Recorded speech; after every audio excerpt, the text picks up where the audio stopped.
Di masa akhir kehamilan seorang ibu menjelang kelahiran anaknya, ada satu kebiasaan yang sering dilakukan oleh para ibu, yaitu dia mengajak komunikasi anak yang sedang dikandungnya, atau bisa juga dia mendengarkan cerita dan dongeng untuk anak yang dikandungnya. Nah, para ibu ini meyakini satu hal penting, bahwa menjelang kelahiran anaknya atau di usia kehamilan di akhir bulan itulah anak yang dikandung sudah bisa mendengarkan bahasa dengan baik. Para pakar pun mengungkapkan bahwa saat menjelang kehamilan akhir, anak yang dikandung sudah bisa mendengarkan bahasa dengan baik.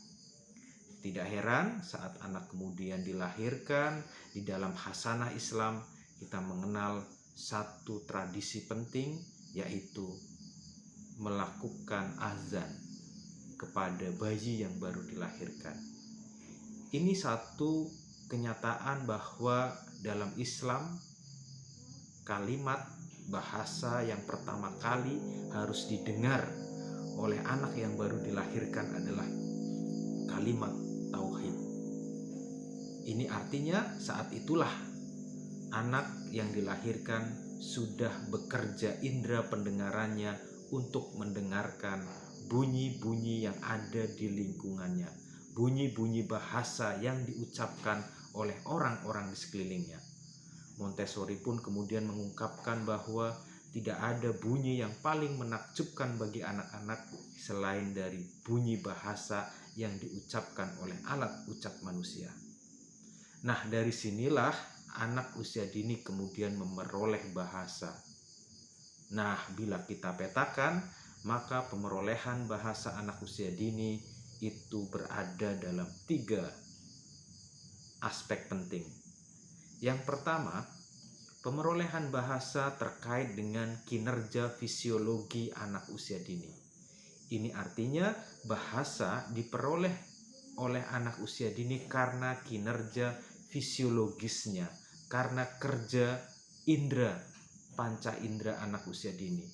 Melalui indera pendengaran, anak usia dini dapat mendengarkan bahasa lisan dengan baik.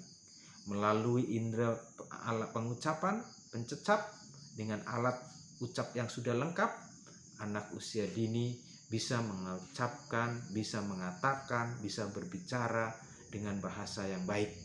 Melalui indera penglihatan, anak usia dini bisa membaca bahasa tulis dengan baik. Melalui indera perabanya, gerak motorik halusnya, anak usia dini bisa menulis bahasa dengan baik. Ini artinya bahwa kinerja pemerolehan bahasa anak usia dini diperoleh melalui kinerja panca indera.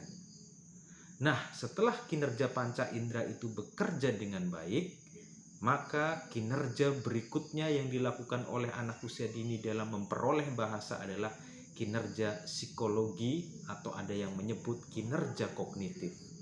Ini artinya bahasa yang diperoleh secara lisan maupun secara tertulis oleh anak usia dini itu kemudian akan diproses di dalam pikiran, di dalam kognitif anak usia dini.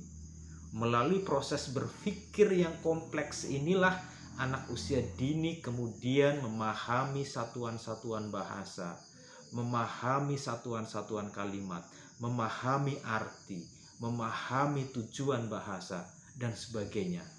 Ini artinya bahasa tidak hanya persoalan fisiologis, bahasa juga terkait dengan persoalan mental berpikir. Dari sinilah kemampuan berpikir yang baik, kemampuan mental yang berpikir yang baik akan membuat proses kinerja berbahasa anak usia dini dalam pemerolehannya bisa dilakukan dengan baik. Anak yang kondisi mental berpikir psikologinya baik, maka akan memperoleh bahasa dengan baik. Begitu juga tentu sebaliknya. Nah, kinerja yang ketiga, bahasa tidak akan lepas dari konteks kinerja lingkungan di sekitarnya. Anak-anak yang lahir tumbuh dengan lingkungan berbahasa yang baik, maka dia punya potensi memiliki kemampuan bahasa yang baik. Anak-anak yang lahir dan tumbuh di dalam lingkungan bahasa yang kurang baik, maka kemampuan bahasanya kurang baik pula.